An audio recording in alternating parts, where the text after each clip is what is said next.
Hello ನನ್ನ ಕುಟುಂಬದವರೇ, ಎಲ್ಲರೂ ಹೇಗಿದ್ದೀರಾ? ಹೋಪ್ ಎಲ್ಲರೂ ಚೆನ್ನಾಗಿದ್ದೀರಾ ಅಂತ ಭಾವಿಸ್ತೀನಿ. ಸೊ ಇವತ್ತಿನ ವಿಡಿಯೋದಲ್ಲಿ ನಾವು ಮನೆಯಲ್ಲಿ ಮೆಹಂದಿ ಹೇಗೆ ಪ್ರಿಪೇರ್ ಮಾಡ್ಕೊಳ್ಳೋದು ಹಾಗೆ ಹೇಗೆ ಅಪ್ಲೈ ಮಾಡ್ಕೊಳ್ಳೋದು ಅಂತ ನೋಡೋಣ. ಪ್ರತಿ ಸಾರಿ ಅಮ್ಮನ ಮನೆಗೆ ಹೋದಾಗ ಅಮ್ಮ ಮಾಡುವಂತಹ ಈ ಮೆಹಂದಿಯನ್ನು ನಾನು ಹಚ್ಕೊಂಡು ಬರ್ತೀನಿ. ಸೊ ನಿಮ್ಮ ಜೊತೆ ಈ ಮೆಹಂದಿ ಹೇಗೆ ಅವರು ರೆಡಿ ಮಾಡ್ತಾರೆ ಅಂತ ತೋರಿಸೋಣ ಅಂತ ಅವ್ರು ಮಾಡುವಾಗ ವಿಡಿಯೋನ ನಾನು ಕ್ಯಾಪ್ಚರ್ ಮಾಡ್ಕೊಂಡಿರೋವಂಥದ್ದು. ಸೊ ಇಲ್ಲಿ ಅವರು ಹಾತಿ ಬ್ರ್ಯಾಂಡ್ನ ಒಂದು ಮೆಹಂದಿ ಪೌಡರ್ನ ತಗೊಂಡಿದ್ದಾರೆ. ಈ ಹಾತಿ ಬ್ರ್ಯಾಂಡ್ನ ಮೆಹಂದಿ ಪೌಡರ್ ರಿಸಲ್ಟ್ ಸಖತ್ತಾಗಿದೆ. ಸೊ ಯಾರೆಲ್ಲ ಟ್ರೈ ಮಾಡಬೇಕು ಅಂದ್ಕೊಂಡಿದ್ರೆ ಹಾತಿ ಬ್ರ್ಯಾಂಡ್ನ ಯೂಸ್ ಮಾಡ್ಬೋದು. 100% ನ್ಯಾಚುರಲ್ ಆಗಿರುತ್ತೆ, ಯಾವುದೇ ರೀತಿಯಾದಂತಹ ಪ್ರಿಸರ್ವೇಟಿವ್ಸ್ ಕೂಡ ಆ್ಯಡ್ ಮಾಡಿರೋದಿಲ್ಲ. ಸೊ ಇಲ್ಲಿ ಅಮ್ಮ ಒಂದು ಪ್ಯಾಕೆಟ್ ಫುಲ್ ಮೆಹಂದಿನ ತೊಗೊಂಡಿದ್ದಾರೆ. ನನಗೂ ಸಹ ಅಮ್ಮನಿಗೂ ಇಬ್ಬರಿಗೂ ಆಗುತ್ತೆ ಅಂತ. ನನ್ನ ಹೇರ್ಸ್ ಲಾಂಗ್ ಇರೋದ್ರಿಂದ ಮೆಹಂದಿ ತುಂಬ ಬೇಕಾಗತ್ತೆ. ಸೊ ಹಾಗಾಗಿ ಒಂದು ಪ್ಯಾಕ್ ಫುಲ್ ಹಾಕ್ಕೊಂಡಿದ್ದಾರೆ. ಆಲ್ಮೋಸ್ಟ್ 400 ಗ್ರಾಮ್ಸ್ ಇರ್ಬೋದು. ಒಂದು ಪಾತ್ರೆಯಲ್ಲಿ ಇಲ್ಲಿ ನೀರಿಟ್ಕೊಂಡು ಅದನ್ನು ಬಿಸಿ ಆಗೋಕ್ಕಿಟ್ಟು ಒಂದು ದೊಡ್ಡ ಸೈಜ್ನ ಬೀಟ್ರೂಟನ್ನ ತುರಿದು ಅದಕ್ಕೆ ಹಾಕಿದ್ದಾರೆ. ಈ ಬೀಟ್ರೂಟ್ ಹಾಕೋದ್ರಿಂದ ಹೇರಿಗೆ ನ್ಯಾಚುರಲ್ ಶೈನ್ ಮತ್ತು ಕಲರ್ ಸಿಗುತ್ತೆ. ಹೊರಗಡೆಯಿಂದ ನಾವು ಹೇರ್ ಕಲರಿಂಗ್ ಪ್ರಿಸರ್ವೇಟಿವ್ ಹಾಕಿರುವಂಥದ್ದು, ಆರ್ಟಿಫಿಷಿಯಲ್ ಕಲರ್ಸ್ ಯೂಸ್ ಮಾಡಿರುವಂತಹ ಹೇರ್ ಕಲರಿಂಗ್ ಯೂಸ್ ಮಾಡೋಕ್ಕಿಂತ ಈ ರೀತಿ ಮನೆಯಲ್ಲಿನೇ ಹೋಮ್ ಮೇಡ್ ಮೆಹಂದಿ ಮಾಡ್ಕೊಳ್ಳೋದು ಹಾಗೆ ನ್ಯಾಚುರಲ್ ಇಂಗ್ರೀಡಿಯೆಂಟ್ಸ್ನ ಯೂಸ್ ಮಾಡಿ ಮಾಡ್ಕೊಳ್ಳೋದ್ರಿಂದ ಹೇರ್ಸ್ಗೆ ಯಾವುದೇ ರೀತಿಯಾದಂತಹ ಡ್ಯಾಮೇಜ್ ಆಗೋದಿಲ್ಲ. ಒಂದೊಳ್ಳೆ ನ್ಯೂಟ್ರಿಷನ್ ಸಿಗುತ್ತೆ, ಹಾಗೆ ಒಂದೊಳ್ಳೆ ಗ್ರೋತ್ನ ನಾವು ನೋಡ್ಬೋದು. ಇಲ್ಲಿ ಹಾಕಿರುವಂತಹ ಬೀಟ್ರೂಟ್ ಚೆನ್ನಾಗಿ ಬೆಂದು ಅದರಲ್ಲಿರುವಂತಹ ಎಲ್ಲ ಕಲರ್ ಸಾರಾಂಶವನ್ನು ನೀರು ಹೀರ್ಕೊಳ್ತಾ ಇದೆ ಚೆನ್ನಾಗಿ. ಅದೇ ಸಮಯಕ್ಕೆ ಇಲ್ಲಿ ಒಂದು 20 ಕ್ಲೋವ್ಸ್ ಅಂದರೆ 20 ಲವಂಗಗಳನ್ನು ಅಮ್ಮ ಹಾಕ್ತಾ ಇದ್ದಾರೆ. ಅದನ್ನು ಚೆನ್ನಾಗಿ ಬೆಂದ ಮೇಲೆ ಅಥವಾ ಕುದಿದ ಮೇಲೆ ಅದಕ್ಕೆ ಒಂದು ಬೆರಳಿನ ಉದ್ದದಷ್ಟು ಚಕ್ಕೆಯನ್ನು ಕಟ್ ಮಾಡಿ ಹಾಕ್ತಾ ಇದ್ದಾರೆ. ಇದರಲ್ಲಿರುವಂತಹ ಕ್ವಾಲಿಟೀಸ್ ಹೇರ್ನ ಚೆನ್ನಾಗಿ ಸ್ಟ್ರಾಂಗ್ ಮಾಡುತ್ತೆ, ಹಾಗೆ ಹೇರ್ಗೆ ಒಳ್ಳೆ ಕಲರನ್ನು ಕೊಡುತ್ತೆ. ಸೊ ಇದನ್ನೆಲ್ಲ ಚೆನ್ನಾಗಿ ಕುದಿಸ್ಕೊಂಡಾದ್ಮೇಲೆ ಇದನ್ನು ನೀರನ್ನು ಒಂದು ಬೌಲ್ಗೆ ಟ್ರಾನ್ಸ್ಫರ್ ಮಾಡ್ಕೊತಾ ಇದ್ದಾರೆ ಸೋಸ್ಕೊಂಡು. ಅದು ಚೆನ್ನಾಗಿ ತಣ್ಣಗಾಗೋಕ್ಕೆ ಬಿಡಬೇಕು ಆ ನೀರು. ಹಾಗೆ ಇಲ್ಲಿ ಅಮ್ಮ ಬ್ರೂ ಕಾಫಿ ಪೌಡರ್ನ ತೊಗೊಂಡಿದ್ದಾರೆ. ನೀವು ಯಾವುದೇ ಬ್ರ್ಯಾಂಡ್ನ ಕಾಫಿ ಪೌಡರ್, ಇನ್ಸ್ಟಂಟ್ ಕಾಫಿ ಪೌಡರ್ನ ಬೇಕಾದರೂ ತೊಗೋಬಹುದು. ಸೊ ಇಲ್ಲಿ ಮೆಹಂದಿಗೆ ಕಾಫಿ ಪೌಡರ್ನ ಹಾಕ್ಕೊಂಡು ಮತ್ತು ಹೇರ್ ಸ್ಮೂತ್ ಮತ್ತು ಶೈನಿ ಬರಲಿ ಅಂತ ಹೇಳಿಬಿಟ್ಟು ಆಲ್ಮಂಡ್ ಆಯಿಲ್ನ ಯೂಸ್ ಮಾಡಬೇಕು. ಬಟ್ ಅವತ್ತು ಆಲ್ಮಂಡ್ ಆಯಿಲ್ ಖಾಲಿ ಆಗಿತ್ತು ಅಮ್ಮನ ಮನೇಲಿ. ಸೊ ಅದಕ್ಕೆ ಅವರು ಕೋಕೋನಟ್ ಆಯಿಲ್ನೇ ಒಂದು 3 ಸ್ಪೂನ್ಸ್ ಹಾಕ್ಕೊಳ್ತಾ ಇದ್ದಾರೆ. ಕೋಕೋನಟ್ ಆಯಿಲಿಂದನೂ ಸಹ ಹೇರ್ ಸಿಲ್ಕಿ ಆಗುತ್ತೆ.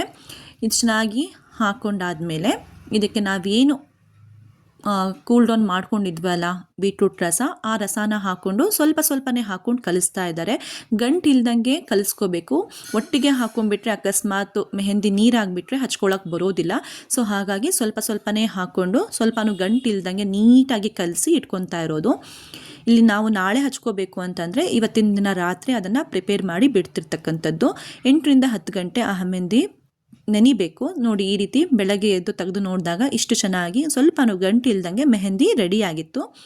ಇಲ್ಲಿ ಅಮ್ಮ ಇವಾಗ ನನಗೆ ಮೆಹಂದಿಯನ್ನು ಹಚ್ತಾ ಇದ್ದಾರೆ. ಹೇಗೆ ಹಚ್ಚೋದು ಅಂತ ನೋಡೋಣ ಬನ್ನಿ. ಸೊ ಇಲ್ಲಿ ಮಧ್ಯದ ಒಂದು ಭಾಗವನ್ನು ತಗೊಂಡು ನೀಟಾಗಿ ಚೆನ್ನಾಗಿ ರೂಟ್ಸಿಗೆಲ್ಲ ಹಚ್ಚಬೇಕು. ಈ ರೀತಿ ಹಚ್ತಾ ಇದ್ದಾರೆ ನೋಡಿ. ವಿಡಿಯೋದಲ್ಲಿ ನಿಮಗೆ ಹೇಗೆ ಹಚ್ಚೋದು ಅಂತ ತೋರಿಸ್ತಾ ಇದ್ದಾಳೆ. ಇಲ್ಲಿ ಮಗಳು ವಿಡಿಯೋ ಮಾಡ್ತಾ ಇದ್ದಾಳೆ. ಹೇರ್ಸ್ ಎಷ್ಟು ಉದ್ದ ಇದೆ ಅಂತ ಫುಲ್ ತೋರಿಸ್ತಾ ಇದ್ದಾಳೆ ಅವಳು. ಸೊ ನೀಟಾಗಿ ನೋಡಿ ಭಾಗ ಮಾಡಿ ಎಲ್ಲ ಕಡೆ ನೀಟಾಗಿ ಹಚ್ಚಾದ್ಮೇಲೆ ತುರುಬು ಕಟ್ತೀವಲ್ಲ ಆ ರೀತಿ ಅದನ್ನು ಮಮ್ಮಿ ಫೋಲ್ಡ್ ಮಾಡ್ತಾರೆ. ಈ ರೀತಿ ಮಾಡೋದ್ರಿಂದ ಪೂರ್ತಿ ಕೂದಲಿಗೆ ಚೆನ್ನಾಗಿ ಮೆಹಂದಿ ಅಪ್ಲೈ ಆಗುತ್ತೆ. ಸೊ ನೋಡಿ, ಈ ರೀತಿ ಫೋಲ್ಡ್ ಮಾಡ್ಕೊಳ್ತಾ ಇದ್ದಾರೆ. ಈ ರೀತಿ ಫೋಲ್ಡ್ ಮಾಡ್ಕೊಂಡಾದ್ಮೇಲೆ ನೀಟಾಗಿ ಅಕ್ಕಪಕ್ಕ ಎಲ್ಲಿ ಗ್ಯಾಪ್ ಉಳಿದಿದೆ ಹಾಗೆ ಆ ತುರುಬಿಗೆ ಏನು ಕಟ್ತಾ ಇದ್ದಾರಲ್ಲ ಕೂದಲು, ಆ ಕೂದಲಿಗೂ ಸಹ ನೀಟಾಗಿ ಮೆಹಂದಿಯನ್ನು ಹಚ್ತಾ ಇದ್ದಾರೆ. ನಾನು 6 ತಿಂಗಳಿಗೆ ಒಂದು ಸತಿ ಅಥವಾ ಅಮ್ಮನ ಮನೆಗೆ ಯಾವಾಗ ಹೋಗ್ತೀನಿ ಅಪರೂಪಕ್ಕೆ ಆವಾಗ ಮೆಹಂದಿಯನ್ನು ಅಪ್ಲೈ ಮಾಡ್ಕೊಳ್ತೀನಿ. ಯಾಕಂತಂದರೆ ವೈಟ್ ಹೇರ್ಸ್ ಜಾಸ್ತಿ ಇಲ್ಲ. ಹಾಗಾಗಿ ವೈಟ್ ಹೇರ್ಸ್ ಜಾಸ್ತಿ ಇದೆ, ಕಾಲಕ್ಕೂ ನಾವು ಹೇರ್ ಕಲರ್ಸ್ ಯೂಸ್ ಮಾಡಬೇಕು ಅನ್ನೋರು ಮಂತ್ಲಿ ಒನ್ಸ್ ಅಥವಾ 1.5 ಮಂತ್ಸ್ ಒನ್ಸ್ ಇದನ್ನು ಅಪ್ಲೈ ಮಾಡ್ಬೋದು. ಅನಿವಾರ್ಯ ಅಂತ ಆರ್ಟಿಫಿಷಿಯಲ್ ಕಲರ್ಸ್ ಯೂಸ್ ಮಾಡೋದು ಓಕೆ, ಬಟ್ ಪದೇ ಆರ್ಟಿಫಿಷಿಯಲ್ ಕಲರ್ಸ್ ಯೂಸ್ ಮಾಡೋದ್ರಿಂದ ಕಡಿಮೆ ಇರುವಂತಹ ವೈಟ್ ಹೇರ್ಸ್ ಜಾಸ್ತಿ ಆಗುತ್ತೆ. ಅದ್ರ ಬದಲು ನಿಮಗೆ ಟೈಮ್ ಸಿಕ್ಕಾಗೆಲ್ಲ ಈ ರೀತಿ ಮನೆಯಲ್ಲಿ ಮೆಹಂದಿನ ಪ್ರಿಪೇರ್ ಮಾಡಿ ಹಾಕ್ಕೊಳ್ಳೋದ್ರಿಂದ ಕೂದಲಿಗೆ ಬೇಕಾಗಿರುವಂತಹ ನ್ಯೂಟ್ರಿಷನ್ನು ಸಿಗುತ್ತೆ, ಹಾಗೆ ಒಳ್ಳೆ ಬೆಳವಣಿಗೆ ಕೂಡ ಆಗುತ್ತೆ. ಸೊ ಇಲ್ಲಿ ನಾವು ಹೇಗೆ ಸ್ಟೆಪ್ ಜಡೆ ಹಾಕ್ತೀವಲ್ಲ ಆ ರೀತಿ ಈ ಕಡೆಯಿಂದ ಒಂದು ಸ್ವಲ್ಪ ಕೂದಲು ತಗೊಂಡು ಅದೇ ರೀತಿ ಅಪ್ಲೈ ಮಾಡಿ ಅದೇನು ಮಧ್ಯದಲ್ಲಿ ತುರ್ಪು ಕೊಟ್ಕೊಂಡಿದ್ದು ಅದಕ್ಕೇ ಸುತ್ತುತ್ತಾ ಇದ್ದಾರೆ. ಈ ಕಡೆಯಿಂದ ಸ್ವಲ್ಪ ಕೂದಲು ಹಚ್ಚಿ ಅದನ್ನು ಸುತ್ತಿದ ಮೇಲೆ ಆ ಕಡೆಯಿಂದ ಸ್ವಲ್ಪ ಕೂದಲು ತಗೊಂಡು ಹಚ್ಚಿ ಇದೇ ರೀತಿ ಪೂರ್ತಿ ಹೇರ್ಸ್ಗೆ ಕವರ್ ಮಾಡಿದ್ದಾರೆ. ನೋಡಿ ಎಷ್ಟು ಚೆನ್ನಾಗಿ ಪಾರ್ಟ್ ಮಾಡಿ ಫುಲ್ ಹೇರ್ಸ್ಗೆ ಈವನ್ ಆಗಿ ಅಪ್ಲೈ ಮಾಡಿದ್ದಾರೆ. ಈ ವಿಡಿಯೋದಲ್ಲಿ ನಾನು ಮೆಹಂದಿ ಹೇಗೆ ರೆಡಿ ಮಾಡ್ಕೊಳ್ಳೋದು ಹಾಗೆ ಹೇಗೆ ಹಚ್ಕೊಳ್ಳೋದು ಅಂತ ಡೀಟೇಲ್ ಆಗಿ ತೋರಿಸಿದ್ದೀನಿ. ನಾನು ಇದನ್ನು ಹಚ್ಕೊಂಡು 3 ಗಂಟೆ ಬಿಟ್ಟಾದಮೇಲೆ ಹೇರ್ ವಾಶ್ ಮಾಡ್ತೀನಿ. ಟೈಮ್ ಇಲ್ಲ ಅನ್ನೋರು ಅಟ್ಲೀಸ್ಟ್ 1.5 to 2 hours ಬಿಟ್ಟರೆ ಒಳ್ಳೆ ರಿಸಲ್ಟ್ ಸಿಗುತ್ತೆ. 3 hours ಆದಮೇಲೆ ನಾನು ಮೈಲ್ಡ್ ವಾಟರಿಂದ ವಾಶ್ ಮಾಡ್ಕೊತೀನಿ. ವಾಟರಿಂದ ವಾಶ್ ಮಾಡಿಕೊಂಡ್ರೆ ಸಾಕಾಗಲ್ಲ, ನಾವು ಡೈರೆಕ್ಟ್ ಫಂಕ್ಷನ್ ಅಟೆಂಡ್ ಮಾಡಬೇಕು ಅನ್ನೋರು ಏನಾದ್ರು ಇದ್ದರೆ ನೀವು ಮೈಲ್ಡ್ ಶ್ಯಾಂಪೂಯಿಂದ ವಾಶ್ ಮಾಡಿಕೊಂಡ್ರೆ ಒಳ್ಳೆಯದು ಅಂತ ನನ್ನ ಅಭಿಪ್ರಾಯ. ಸೊ ಹೀಗಿತ್ತು ಇವತ್ತಿನ ವಿಡಿಯೋ.